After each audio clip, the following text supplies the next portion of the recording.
يا أيها الذين آمنوا إذا قمتم إلى الصلاة فاغسلوا وجوهكم وأيديكم إلى المرافق وامسحوا برؤوسكم وأرجلكم إلى الكعبين. Al-ayat. Yang terhormat yang saya hormati al-karamun para alim ulama, para ustaz di Masjid Al-Jihad dan al-karamun pengurus Masjid Al-Jihad, panitia Ramadan, dan seluruh hadirin hadirat jamaah sholat subuh Masjid Al-Jihad di pagi hari yang ke-6 di bulan Ramadan 1442 Hijriah.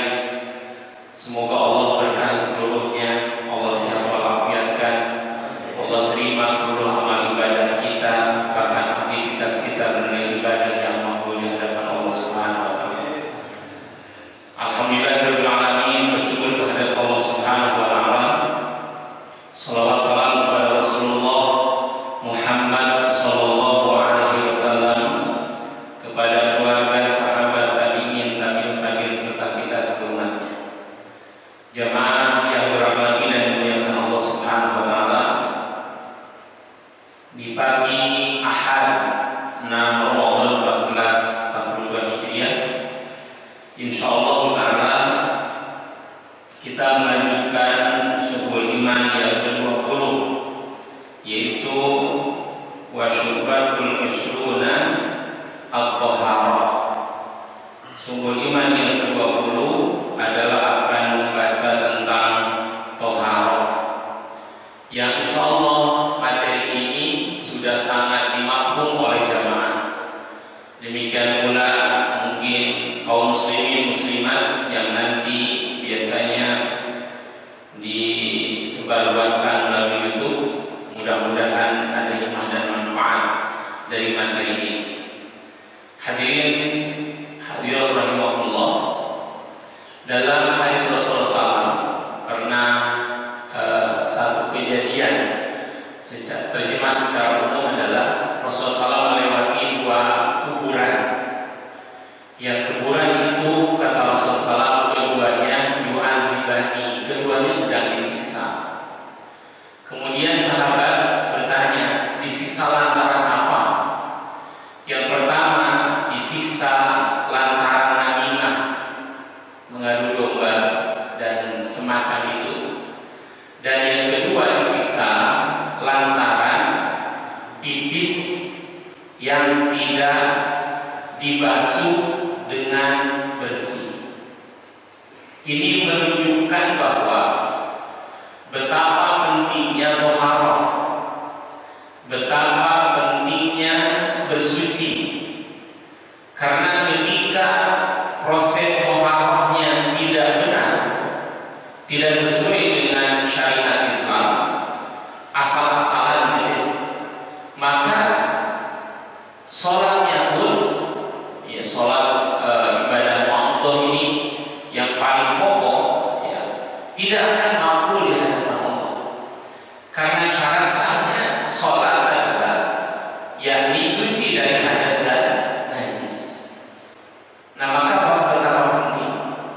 Bahkan dalam sabda Rasulullah SAW, banyak orang disiksa di alam kubur lantaran pipis ataupun BAB, ya semacam itu, yang senantiasa tidak dibasuh dengan bersih. Karena kadang-kadang justru menganggap enteng atau mengentengkan, padahal ini yang menjadi landasan makbulnya ibadah kita, diterimanya ibadah kita. Ibadah itu kan ada yang sah, ada yang makbul, ya, dan ada yang kategorinya yang tidak sah. Yang tidak sah itu berarti tidak terpenuhi syaratnya dan rukunnya. Yang sah adalah terpenuhi syarat dan rukunnya. Yang makbul berarti pasti sah secara syarat dan rukun. Jadi kalau sudah makbul pasti sah secara syarat dan rukunnya,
surah Al-Maidah ayat 6, yang dalam ayat ini ada 3 pokok hal. Pertama tentang wudu, yang kedua tentang mandi janabah, yang ketiga tentang tohar, tentang tayamum.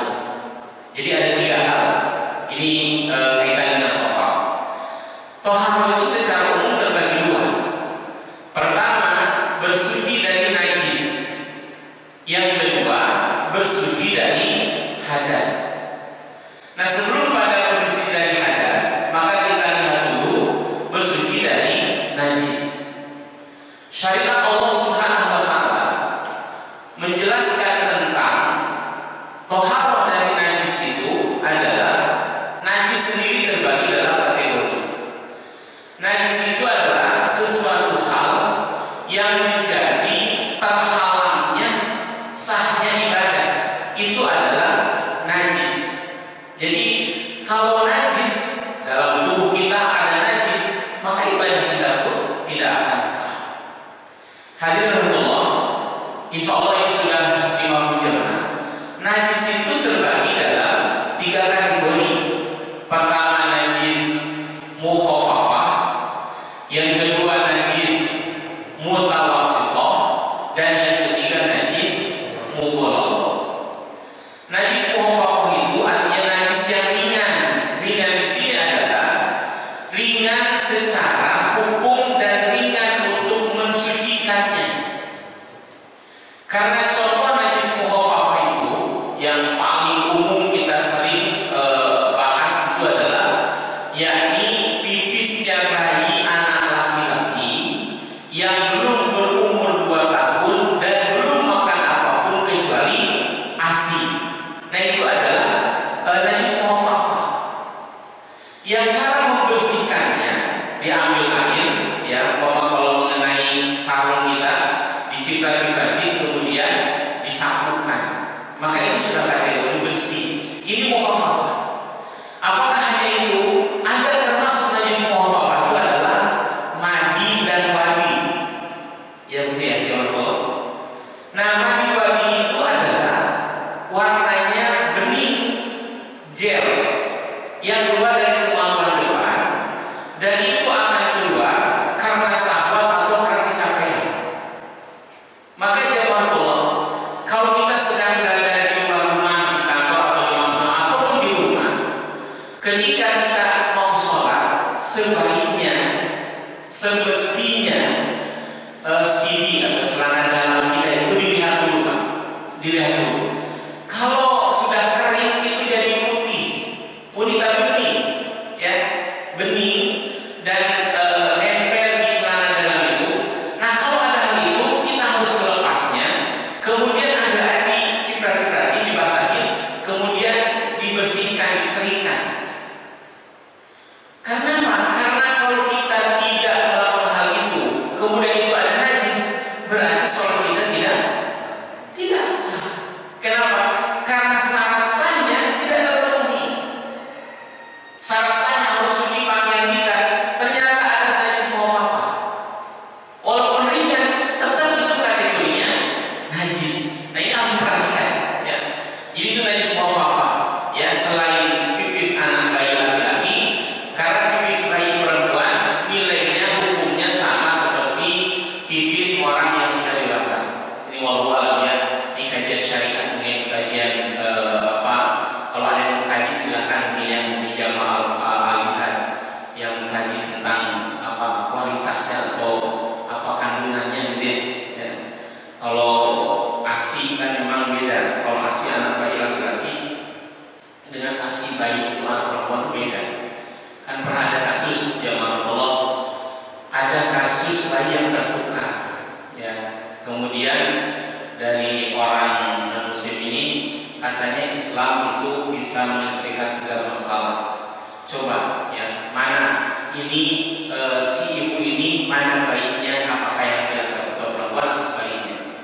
Maka yang diperiksa itu adalah ASI-nya. Ternyata ASI untuk anak bayi laki-laki itu adalah 2 kali lipat mengandung kandungan tertentu dibanding dengan bayi perempuan. Maka itu kembali kepada lidzakari mislu hadil unsayah. Subhanallah. Ini kajian yang sangat luar biasa, gitu ya. Ini para ahli itu, para orang-orang yang kompeten dalam hal itu. Nah, jazakallah, demikian pula kaitan dengan air pipis. Ini mungkin belum ada yang membahas atau meneliti ya. Kenapa ada beda hukumnya? Gitu. Siapa tahu ini dari jamaah jihad atau nanti hamba Allah yang mendengar hal ini nanti bisa meneliti sehingga ada kesimpulan secara bisa diilmiahkan, gitu ya. Kayaknya sebenarnya secara syariat demikian, tapi secara ilmiahnya mungkin bisa mengetahui bagaimana. Karena buktinya tentang ASI pun berbeda kandungannya ketika si ibu melahirkan anak bayi laki-laki, kandungan ASInya dengan ketika si ibu melahirkan anak bayi perempuan. Subhanallah. Bapak Ibu Allah, kemudian kembali tadi itu adalah najis mukhafafah. Yang kedua, najis mutawassithah. Najis mutawassithah itu adalah najis pertengahan dalam secara bahasa. Mana najis mutawassithah itu adalah najis yang senantiasa harus dibersihkan dengan dicuci, dibilas, ya, dibasuh sampai bersih, sampai hilang rasa, warna dan aroma. Itu adalah kategori bersih. Ya. Nah, kategori najis mutawassithah itu adalah seperti kotoran manusia dan hewan. Itu adalah kategorinya najis mutawassithah. Seandainya jamaah lagi menggendong bayinya, kemudian buang air besar, maka itu yang nempel di pakaian kita akan disebut bersih kalau setelah dicuci hilang rasa, kalau mau merasain, hilang aroma dan hilang warnanya. Kalau masih ada warna, kalau masih ada aroma, berarti itu belum bersih. Itu gambaran seperti itu. Dan insya Allah yang sudah sangat lama ya, kajian dengan kaitan dengan najis mutawassithah. Dan jamaah jihad ini hamba Allah yang insya Allah bersih banget. Ya. Kemudian yang ketiga, jamaah Allah, najis mughalladhah. Nah, najis mughalladhah ini adalah najis yang berat, yang cara pembersihannya sudah dicontohkan, sudah diajarkan oleh Rasulullah SAW, yaitu dengan 7 kali basuhan, yang salah satunya dicampur dengan tanah. Ya. Itu najis mughalladhah. Najis mughalladhah hanya 2 kategori makhluk hewan, yaitu anjing dan babi. Jadi bagi kita umat Islam harus sangat hati-hati dengan dua hal tersebut, baik anjing maupun babi. Ya. Karena itu kategori najis mughalladhah. Ya, walaupun ya kalau kaitan dengan babi pokoknya seluruhnya. Kalau kaitan dengan anjing berbeda pendapat. Yang menjadi pokok dan itu adalah apa itu? Moncongnya itu, ya, liurnya itu. Ya, ada berpendapat kalau dalam kondisi sama-sama kering tidak najis, tapi juga untuk ikhtiar adalah hati-hati. Ya, karena umat Islam sebaiknya tidak memelihara anjing. Kenapa? Ya, karena memelihara anjing itu, orang yang memelihara anjing maka pahala kebaikannya berkurang setiap hari sebesar 2 kirot. 1 kirot itu seukuran gunung, Pak, gunung Salak gitu ya, atau gunung Uhud gitu. Nah, kalau 1 hari hilangnya pahala 2 kirot, kan rugi besar itu, Pak. Ya, kalau dia pahala setiap hari punya 5 kirot, berkurang 2 masih mending. Kalau setiap hari kebaikannya kurang dari 2 kirot, tekor terus, Pak. Dan untuk hati-hati. Apa boleh umat Islam melihara anjing? Boleh, kalau alasan untuk berburu. Boleh. Kalau alasan untuk penjagaan dengan ketentuan rumahnya luas, Pak. Jadi umpama rumahnya di 221, tanah 2 hektar rumah 1, gitu maksudnya, Pak. Ya. Bukan 21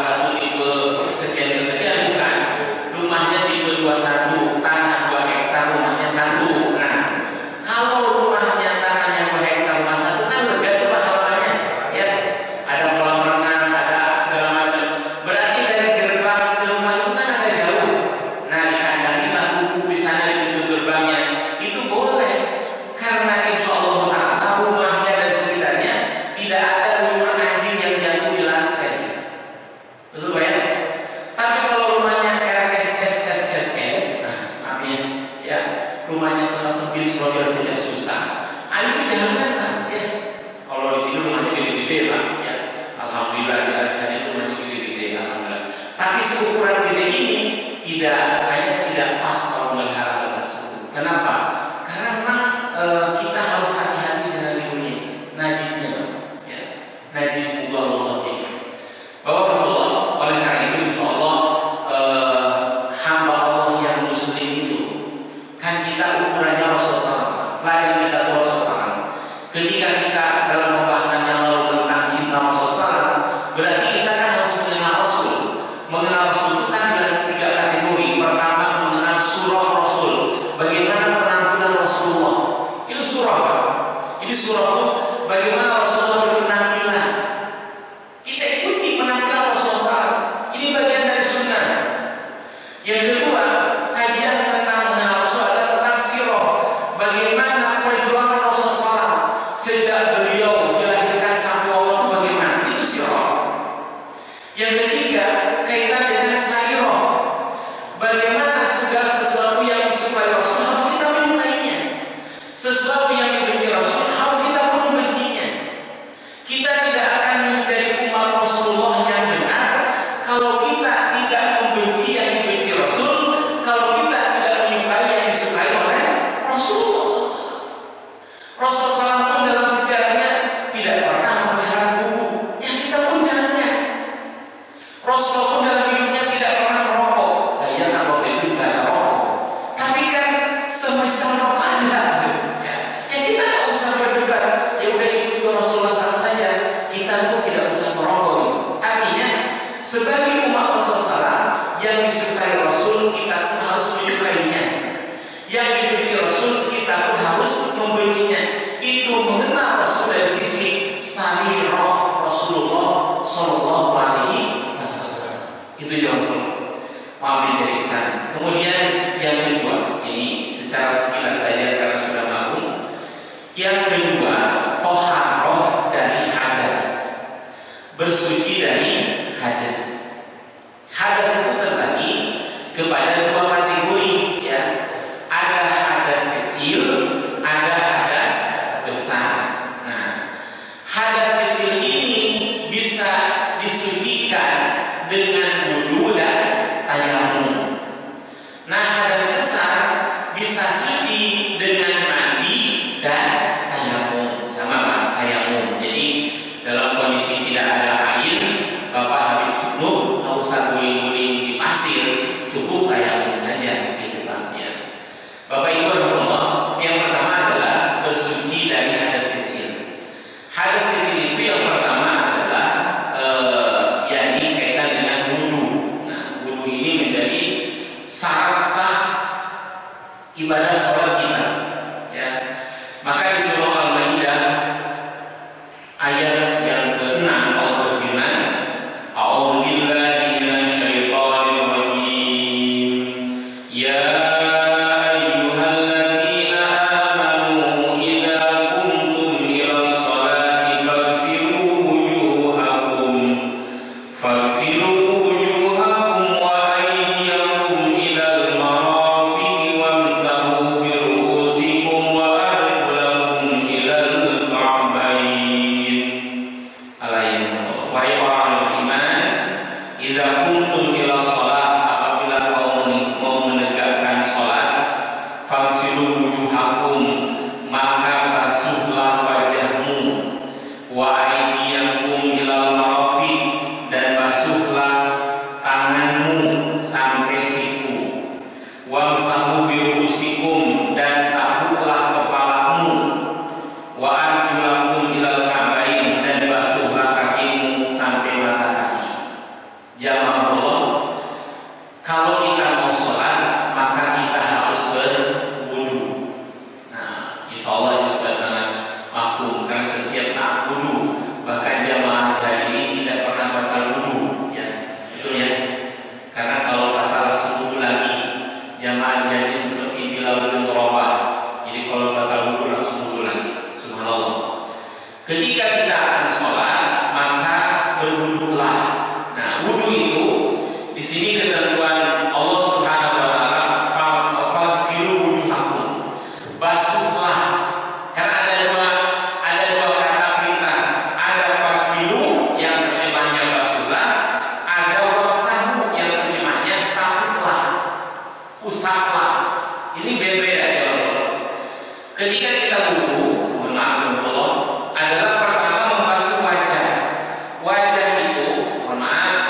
Ini kan dari sini ya, min mana bagi sa'ri, dari tumbuhnya rambut sini. Maka sebaiknya kalau kita wudu dilepas dulu, ya, dilepas dulu pecinya. Karena dari sini, ya, kemudian batas telinga di sini, kemudian batas bawah sini, ya, dagu.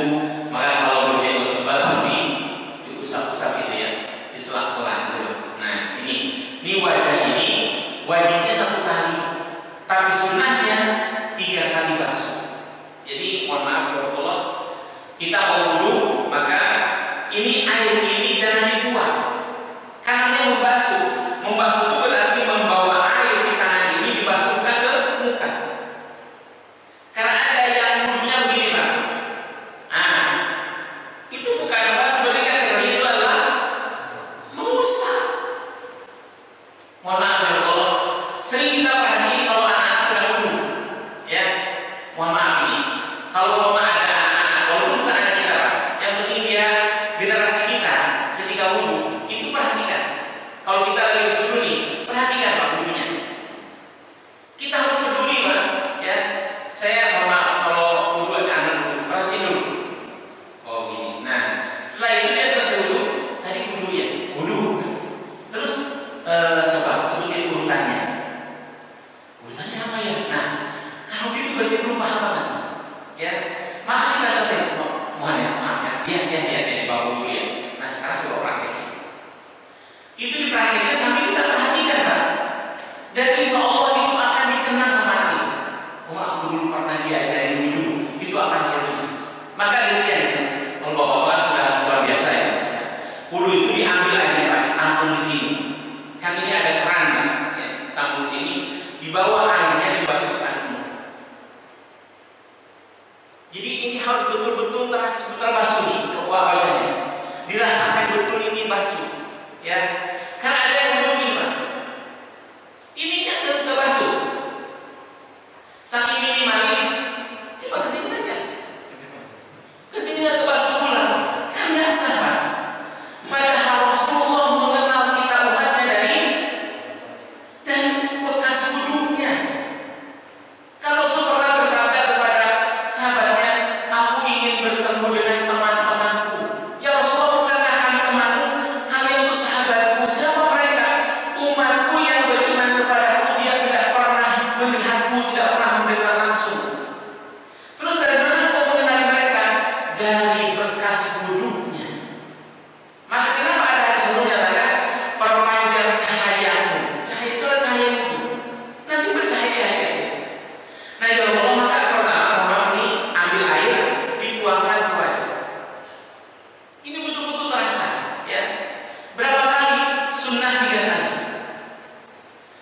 Nah setelah buka 3 kali, ayat berikutnya dalam ayat ini adalah Allah tegaskan, wa aydiyakum ilal marafiq.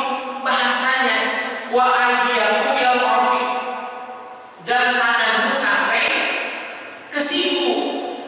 Berarti bukan dari siku dulu ke tangan, bahasa ayatnya, tapi dari tangan ke siku. Maka berarti cara membasuhnya harusnya dari ujung jari ini ke sini. Coba contoh gini, Bapak mau berangkat dari Bekasi ke Purwakarta, ujungnya mana? Purwakarta.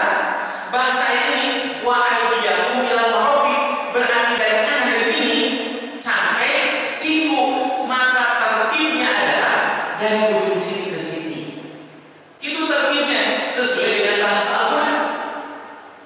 Nah berapa kali? Ini 3 kali dulu. Maka kenapa di Mekah Madinah itu tempat wudhunya umumnya ada tempat duduk? Kenapa? Karena posisinya begini, begitu Pak. Ya, kalau di sini ada juga tempat duduk Pak ya, cuma nggak dipakai kadang-kadang. Karena berdiri terus, ya betul Pak ya. Saya berdiri basah aku habis, ya. Karena yang tadi pertama wudhu adalah berdiri, sehingga tempat duduknya jadi cipratan. Jadi yang duduk pun jadi segan gitu. Nah itu kalau ya, jadi bagus sekali dari sini dulu, nah ke sini. Ini sesuai urutannya. 3 kali dulu yang kanan, kemudian 3 kali yang kiri. Karena kadang-kadang begini Pak,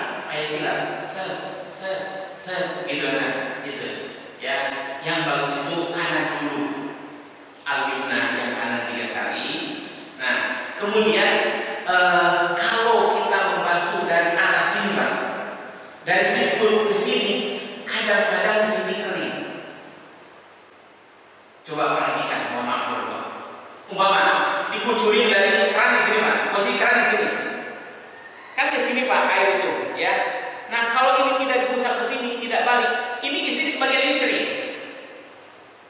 Saya kenapa bicara begini? Sering menguji guru anak-anak di sekolah.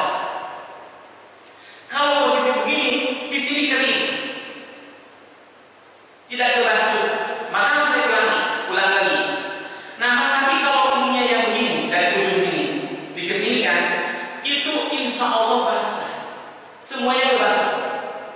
Maka benar, bahasa Al-Quran itu luar biasa. Allah Maha. Jadi yang kanan luruslah yang kanan, baru 3 kali yang kiri. Itu jawaban. Ya, ini wudu, insya Allah ini sudah sama. Karena untuk kehati-hatian dan sampai ada bagian tangan kita yang tidak kena air, yang tidak kebasuh. Ini. Nah, kemudian tadi saya sampaikan bahasa beda. Ketika untuk membasuh muka dan tangan dan kaki dengan kalimat palsilu.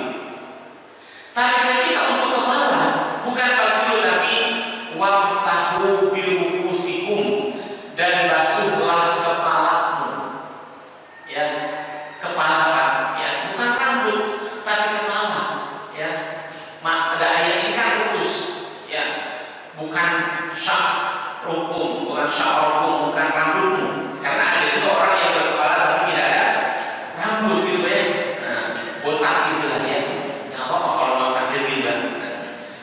Maka tadi ketika membasuh muka dulu, kan ada yang bersetumbuh rambut di sini Pak.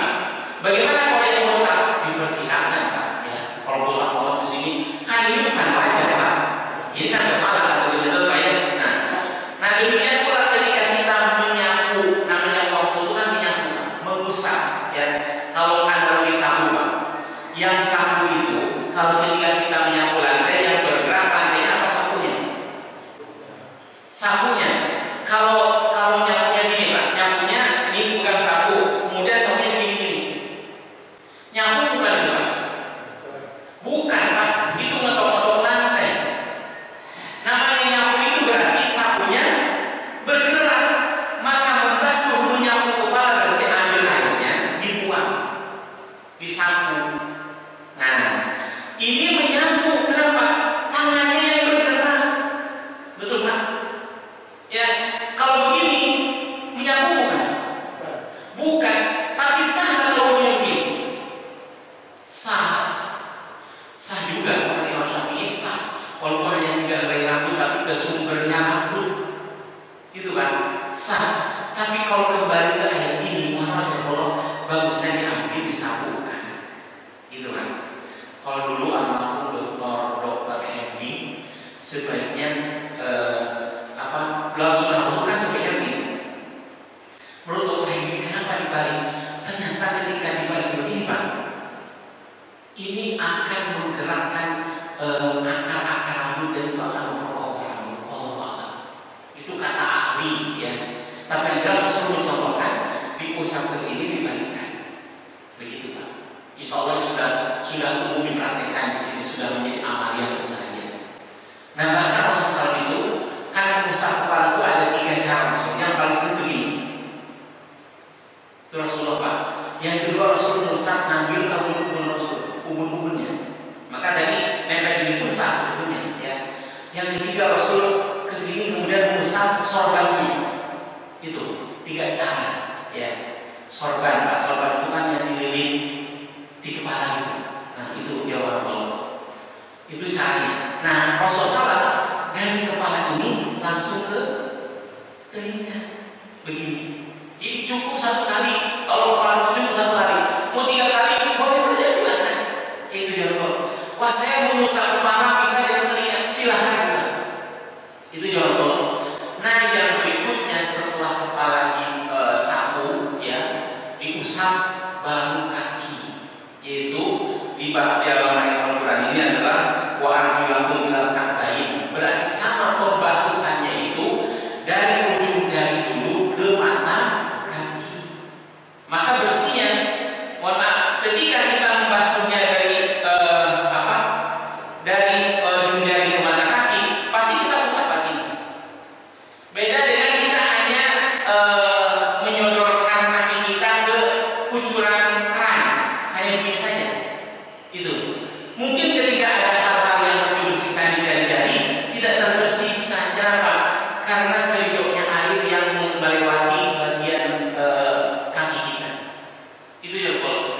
dari ujung jari ke mata kaki demikian. Setelah 3 kali yang kanan, baru kemudian 3 kali yang kiri.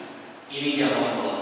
Maka oleh karena itu jamaah yang Allah, ini adalah cara dalam berwudu, dan insya Allah jamaah Allah yang sudah sangat mampu dan sudah sangat mengerti karena amalnya sudah sesuai sunnah Rasulullah.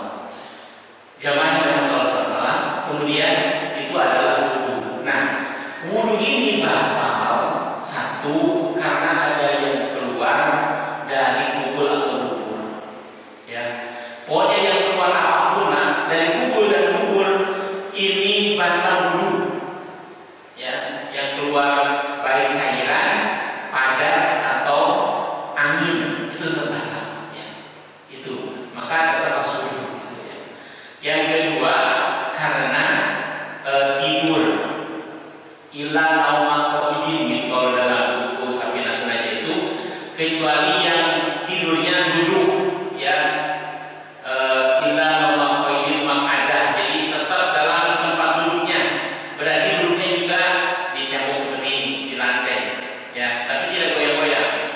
Karena kalau goyang-goyang kemungkinan ini dubur ini akan kebuka, angin keluar, ya, karena ketika orang tidur itu ada kaitan dengan dubur, Pak. Kalau matanya merem, maka duburnya melek. Kalau lagi matanya melek, duburnya yang merem, artinya terkontrol gitu, Pak. Karena orang lagi tidur tidak terkontrol angin keluar. Kalau nggak percaya Bapak, kalau anggota keluarga Bapak lagi tidur, coba Bapak dengerin di bagian duburnya, ya. Itu akan ada angin-angin keluar gitu. Itu begitu, Pak. Maka orang yang tidur itu batal wudunya. Termasuk orang yang hilang akal, itu batal wudunya. Termasuk batal wudu menyentuh kemaluan. Kemaluan mana? Kemaluan Bani Adam. Ya. Kalau kemaluan selain Bani Adam tidak membatalkan. Ya. Bapak yang mungkin kucing tidak batalkan, gitu lah. Kemudian yang termasuk dalam kategori batalkan wudu adalah bersentuhan kulit, ya, dengan lawan jenis. Ini ikhtilaf. Ya, kalau dengan istri, contoh Rasulullah SAW tidak batal. Kalau dengan orang lain, kan orang lain, Pak, jelas ya itu. Walaupun ada yang menyatakan kategori batal, gitu ya. Jamaah Allah, ini penting kaitan dengan tadi pipis. Hati-hati dalam pipis. Ya, BAK ya, buang air kecil. Yang bagus itu kan yang berdiri apa jongkok? Jongkok dengan posisi kaki tidak rata. Mohon maaf, Allah kan di situ kalau Rasul mencontohkan begini. Nah, begini. Jadi posisinya nanti membasuhnya, maaf nih. Tangan kiri memegang kemaluan, ambil air, disiram sambil dehem 3 kali. Supaya bungsunya air bisa keluar. Ya. Karena kalau pipisnya berdiri, ada yang ulama yang pernah meneliti hal tersebut, Allah, itu ketika ruku air pipis keluar. Kalau percaya ini, ketika musola pipisnya berdiri, Pak. Kemudian keringkan kemaluan kita. Nah, setelah itu kemudian simpan tisu ketika kita sholat. Setelah sholat lihat ada basahnya. Kalau ada basah berarti ada air pipis yang keluar ketika kita ruku, posisi ruku. Karena tertekan gitu kan. Nah, tapi kalau jongkok begini, kan nanti ketika posisi satu tertukar. Gitu kan. Ini untuk memudahkan keluarnya air pipis yang terakhir. Gitu kan. Ini pipis seperti ini. Jadi diputar-putar gitu, sambil dehem 3 kali. Insyaallah sudah diamalkan oleh semua jamaah. Makanya kalau pipis itu kalau bisa di WC, kecuali dalam kondisi di WC penuh, kemudian ngantri luar biasa udah nggak kuat lagi. Nah itu kan itu mungkin dalam kondisi darurat. Nanti ketika ada WC kosong ke WC lagi untuk dibersihkan.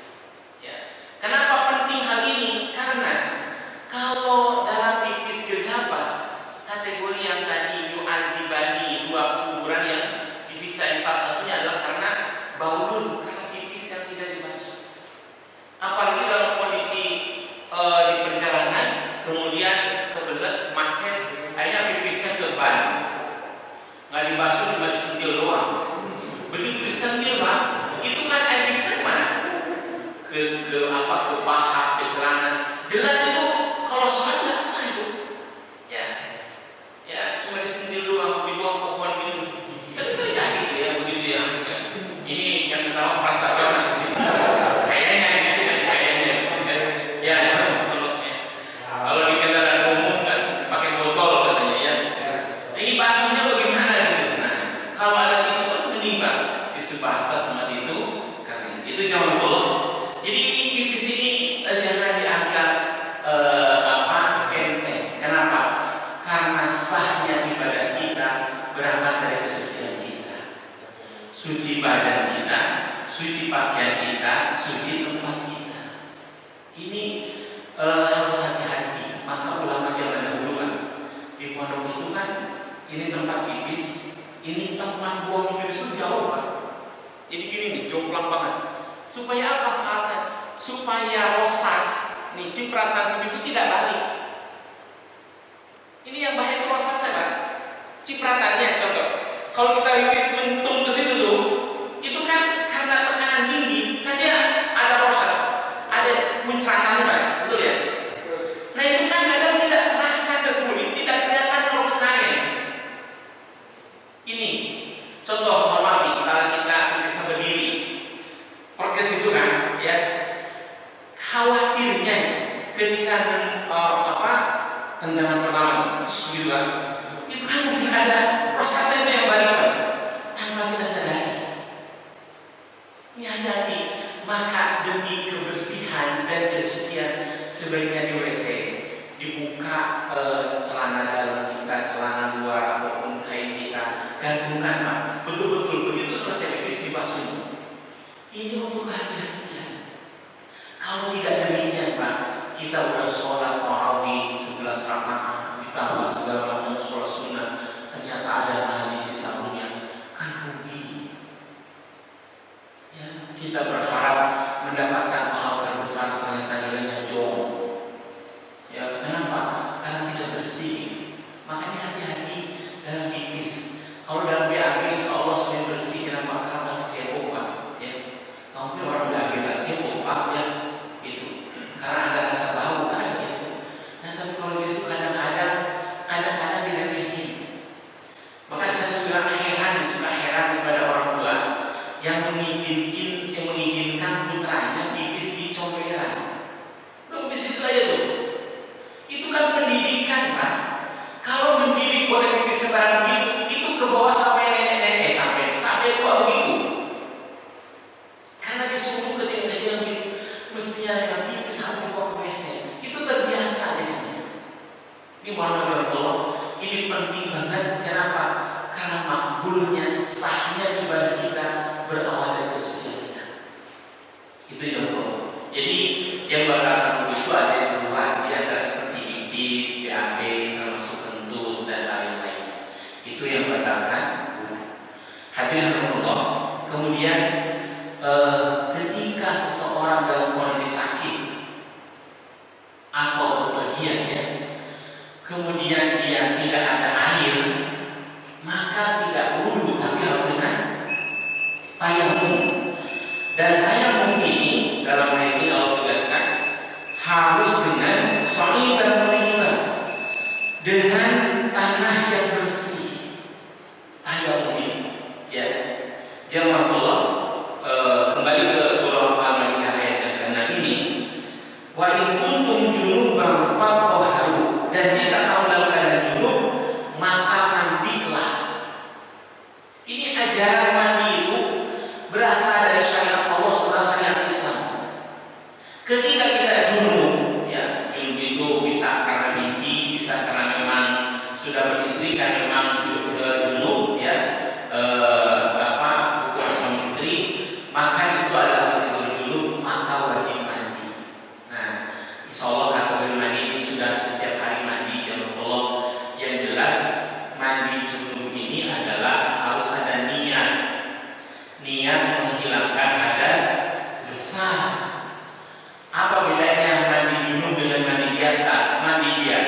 nggak ada niat menghilangkan hadas besar. Maka kalau orang mandi junub tidak pakai niat, hadas besarnya tetap ada. Berendam 2 hari 2 malam, nggak niat, nggak hilang hadas besarnya, Pak. Maka ini perkaranya niat, Pak. Demikian wudu tadi, Pak. Wudu pun harus ada niat. Kalau tidak ada niat, ya bukan wudu. Ya. Kemudian demikian mandi berendam di kolam renang sehari semalam, niat apa? Tidak niat menghilangkan hadas besar, tidak hilang hadasnya. Maka oleh karena itu, dalam rukun mandi itu kan satu niat, 2 membasuh ataupun menyiramkan air ke seluruh tubuh tanpa terkecuali dari ujung rambut sampai ujung kaki. Itu harus semuanya terbasuh. Kalau Rasulullah urutan mandi itu kan wudu dulu, ya, wudu dulu, sunnah kan, kategorinya sunnah sebelum mandi wudu. Apa manfaatnya? Supaya saraf kita terkena air tidak kaget. Itu manfaatnya subhanallah. Yang Rasulullah itu kan bimbingan wahyu, Pak, pasti benar, ya. Tapi kalau kita mandi langsung siram gitu, mana malam hari jam 2 atau jam 3, itu kan badan dalam kondisi habis itu panas, Pak, kena air yang dingin, itu bisa menimbulkan efek kurang bagus untuk saraf. Tapi kalau kita wudu dulu, kan ujung-ujung saraf sudah terbasuh, tangan dulu, wajah, kaki, itu subhanallah, Pak, ya. Maka itu akan menyebar hawa dingin ke seluruh tubuh. Begitu terkena air, itu aman, subhanallah. Nah, kalau kita sudah menghilangkan hadas besar, apakah wudu lagi? Nggak perlu wudu lagi. Kenapa? Karena hadas kecil sudah termasuk di dalam hadas besar. Jadi kalau sudah mandi janabah, udah selesai, dengan catatan selesai mandi nggak pegang lagi kemaluan. Ya kan, kalau itu bersihnya sebelum mandi, Pak, bersih dulu gitu kan, kalau ada kotorannya gitu, baru mandi gitu, Pak. Ya itu yang follow, ya Bapak yang dirahmati Allah. Jadi oleh karena itu ini kaitan dengan mandi. Jadi kalau junub wajib mandi. Nah, kemudian dalam ayat ini jemaah Allah, wa in kuntum marqa aw ala safarin aw jaa ahadun minkum min al-ghaidi aw lamastum nisa falam tajidu ma'an fatayammamu sa'idan thayyiban. Jika kamu sakit atau dalam bepergian, atau salah seorang kamu dari minal ghaidi, ya, dari buang air, aw lamastum nisa, atau bersetubuh, di sini mana bersetubuh atau menyentuh wanita, falam tajidu ma'an, dan kamu tidak mendapati air, fatayammamu sa'idan thayyiban, maka bertayamumlah dengan tanah yang baik, yang thayyib, yang bersih. Nah, ini ketentuan tayamum. Nah, tayamum ini di sini Allah sebutkan dengan kalimat famsahu, maka sahulah, usaplah, biwujuhikum wa aydikum minhu, maka usaplah, ya, sahulah wajahmu dan tanganmu. Bedanya kalau wudu itu adalah wa aydiyakum ilal marafiq, kalau dalam tayamum cukup wa aydikum minhu. Itu jawaban. Maka praktek tayamum itu ulama berbeda pendapat. Ya, mohon maaf ya jawaban Allah, ya. Ada yang mencukupkan tayamum itu pertama, umpama di sini ada tanah, Pak, tidak ada tanah, ya. Kemudian kan digerakkan begini atau ditiup, diusap, disapulah wajahnya. Tapi dirasain sampai betul-betul keusap juga, dirasain, kita merasain betul-betul wajah kita itu keusap. Nah, itu, Pak, ya. Ini cara yang pertama, jadi diambil, kemudian diusap wajahnya, langsung ke tangan. Ini selesai, Pak. Itu tayamum, ya. Tapi dalam fikih seperti Safinatun Najah yang saya belajar itu adalah dengan bahasa berbatain, dengan 2 kali usapan. Jadi 1 kali diambil, ditiup wajahnya dulu, dirasain, tiup lagi wajah lagi. Nah, kemudian yang kedua tangan, tiup lagi begini. Ini ke sini. Ini jangan diusap karena itu di sini. Baru yang kedua ini, ya. Ini mohon maaf ya kalau kemudian yang kedua kali.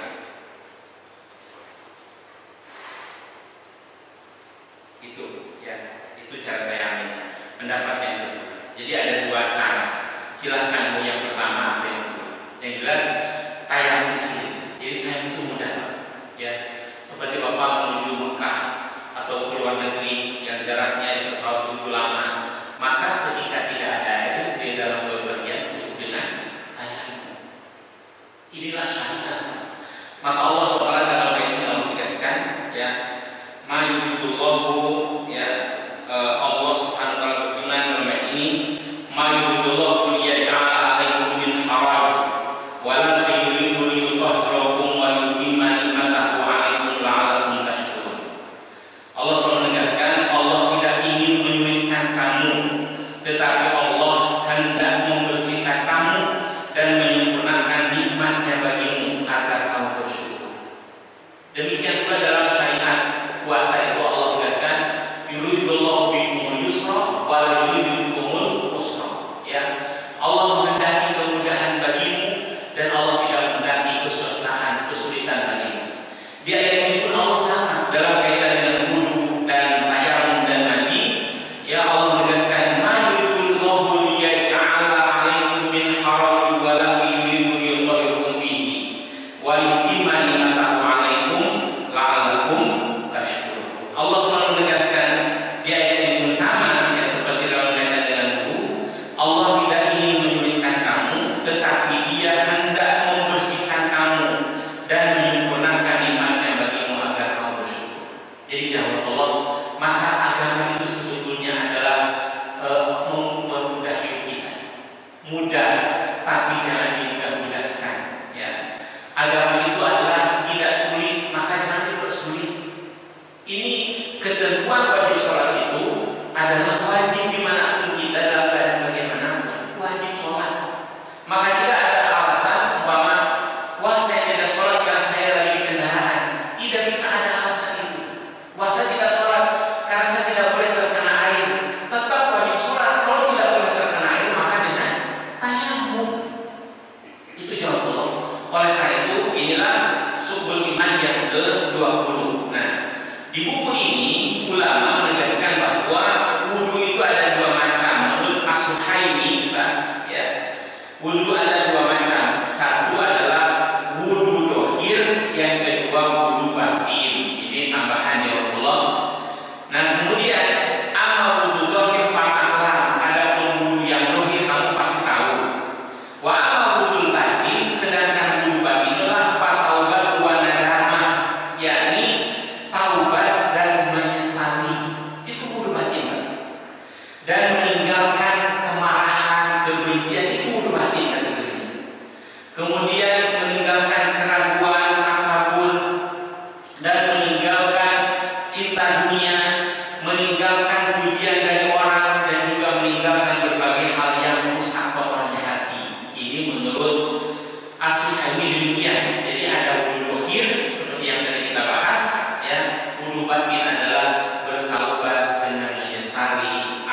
keran.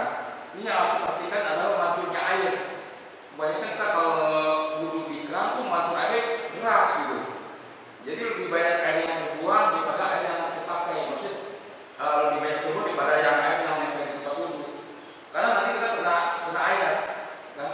Wala tubadziruna tabdziran inna mubadzirina kanu ikhwan syaitin. Janganlah kamu berbuat mubazir. Karena mubazir itu adalah saudara setan. Banyak orang berwudhu teman setan ya kan begitu. Tetap wudhu tapi setan enggak bunyi dia. Nah, jadi ini yang perlu diperhatikan yang masalah itu. Terus yang kedua, masalah tayamum Pak. Setahu saya kalau kita naik pesawat ya, kan biasanya kan kalau tayamum bisa kita di pesawat. Sebenarnya banyak orang yang salah, kebalik urutannya. Bukannya muka dulu, bertangan kan bunyi ayatnya kan wamsahu birusiku wa ayyakum. Kebanyakan tangan dulu baru muka. Karena mungkin refleksi ini gini, kalau sholat itu kan bisa, kalau duduk kan didorong dengan sunnah. Tangan dulu, umur hidup, buka. Mungkin orang seperti itu. Jadi patokannya bukan pada anggota wajib wudhu, anggota sunnah wudhu. Jadi refleks tangan dulu baru buka. Kalau saya perhatikan, saya pernah kasih tahu juga orang yang salah tayang mungkin salah. Itu kayaknya dua itu Pak Ustaz yang halal. Ya, terima kasih Pak. Jazakallahu khairan. Ini betul diingatkan Pak. Ketika kita menggunakan air, Rasulullah mengingatkan jangan memboros-boroskan penggunaan air untuk wudhu, termasuk mandi. Ya, bahkan Rasulullah itu adalah sangat hemat terhadap air. Wah, walaupun kata Rasulullah hidup kita berada di ada air sungai yang deras, kita harus hemat terhadap air. Ya, maka ketika mengeluarkan air dari keran mungkin itu bagusnya itu.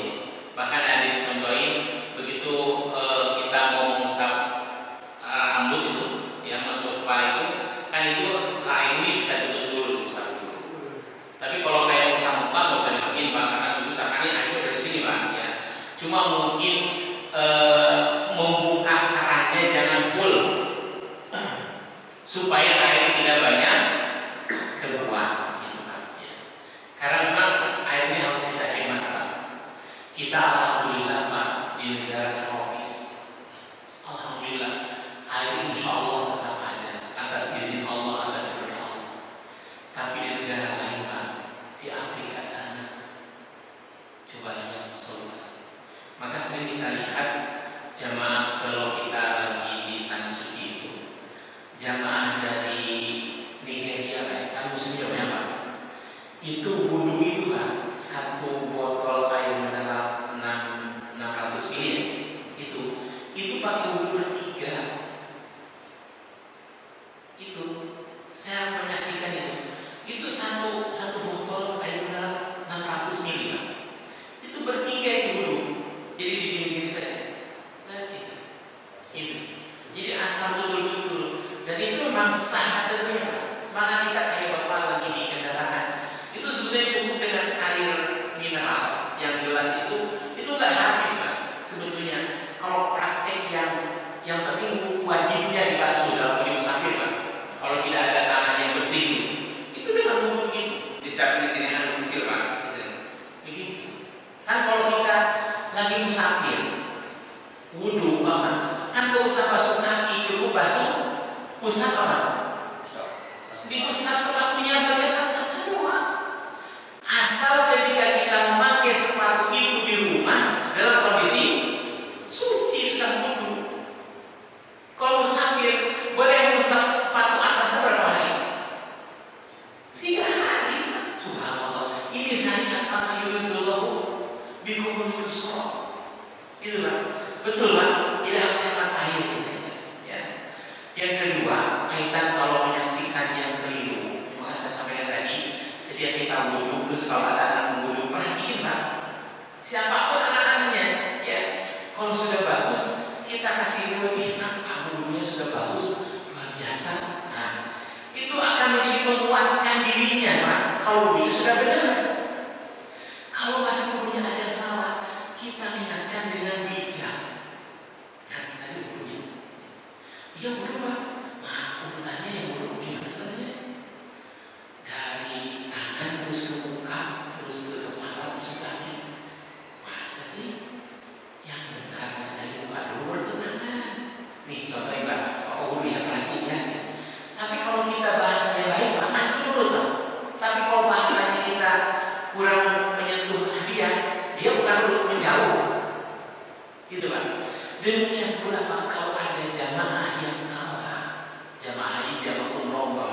namanya manusia Pak bisa jadi salah, ya saking khususnya mungkin jadi karena sering susu atau lalai gitu, harus saja dulu tahan dulu. Nah kita mengingatkan dengan bijak pula, mau menerima atau tidak itu hak beliau. Yang penting ada kesalahan kita mengingatkan. Saya pernah mohon maaf ya Allah, waktu sholat di Masjid Nabawi itu jamaah Indonesia Pak, tapi dari Sumatera, udah tua waktu itu, udah sepuh beliau itu. Nah saya lihat lagi sholat itu beliau ini, kepala wajahnya kemana-mana Pak, tapi sholat lagi sholat tiba-tiba lupa, rukanya cepet banget, sujud begini. Itu pada di depan dekat makam Rasul di masjid depan kan Raudhah gitu di belakang. Nah, saya itu kan sholat sunnah Pak. Saya itu sholat sunnah. Saya pas itu sudah salat duluan selesai. Beliau di sebelah kiri saya. Nah, saya kenalin Pak. Kan ada bendera Indonesia Pak, bendera Indonesia. Oh dia langsung bangga cerita Bapak dari mana? Saya dari Sumatera. Saya transpirasi dari Jawa. Langsung cerita anak-anak udah sukses, udah jadi pejabat segala macam. Luar biasa Pak. Alhamdulillah Pak, Bapak beruntung banget. Tapi mohon maaf Pak, tadi sholat Bapak kenapa kepalanya kemana-mana gitu, mulai kesana kemari, terus pokoknya nggak tertib gitu Pak, nggak kayak orang Indonesia gitu. Dia langsung ini, lah emang kenapa? Suka-suka saja. Maaf Pak, kan kita itu di sini di tanah suci, Rasul itu menyaksikan kita, harus lebih tertib. Bapak tahu yang begitu, langsung pergi Pak. Yang penting kita ngerti, gitu kan? Yang penting kita ngerti. Masalah beliau tidak menerima seumpamanya itu hak beliau. Yang salah, kalau kita tahu dia salah, kita biarin. Kita kira-kira dihisab dan tidak ya? Dihisab Pak. Kita tahu salah saudara kita, tapi kita tidak ngerti, malah dibiarin saja. Itu jawaban. Maka harus kayak orang Arab itu, kalau kita melihat salah cara makan kanan kiri langsung ditegur Pak. Kul biyamin ya. Makan dengan tangan kananmu. Cuma kebetulan teman saya ini yang makan kanan kiri ini nggak ngerti bahasa Arab. Mau apa dia sih? Mau apa? Makan dengan kanan. Itu lagi makan buah apa itu di pasar. Jadi langsung ditegur Pak. Mereka kadang-kadang begitu. Kalau kita itu sering merasa apa ya? Sering begitu Pak. Padahal bisa jadi orang yang tadi salah tidak kita ingetin dengan bijak, dia bisa berterima kasih luar biasa lahir batin. Kenapa? Kalau orang yang dalam kondisi dia ingin tahu kebenaran pasti menerima dengan baik. Kecuali kalau orang di hatinya sudah ada merasa lebih tinggi, lebih alim, lebih pintar, pasti dia nggak bakal mau Pak. Ya, pengajian itu nggak bakal hadir. Kenapa? Karena merasa lebih pintar, merasa lebih hebat, gak bakal diingatkan pun pasti bukan menerima, tapi malah dia akan memperlihatkan keangkuhannya. Tapi yang wajib kita apa? Wajibnya kita mengingatkan, ya. Wajib kita itu menyampaikan. Fa inna ma'alika bala, ya. Kewajiban itu hanya menyampaikan. Masa belum menerima tidak itu hak dirinya. Gitu juga. Ya. Jadi ini terima kasih Pak. Jadi memang ini penting Pak, karena wujud cinta sesama muslim adalah mencintai saudaranya dalam kebaikan. Ketika saudaranya dalam kekeliruan, jangan pernah membiarkan kekeliruan itu. Ingatkan. Itu yang kembali kewajiban kita itu menyampaikan, mengingatkan. Itu sebagai bukti kita mencintai saudara kita. Kalau membiarkan saudara kita dalam salah, berarti kita pun bersalah. Demikian, Allah bagus. Ada yang lain silakan. Jawab Allah. Insya Allah ini sudah masuk waktu syuruk ya. Mudah-mudahan Allah Subhanahu Wa Taala membimbing kita dengan hidayah dan taufiknya, dan kita bersyukur kepada Allah. Allah takdirkan kita hidup di lingkungan yang sangat luar biasa, yang saudara kita selalu mengingatkan kita, dan itu adalah cara kasih sayang Allah untuk memuliakan kita. Jadi kalau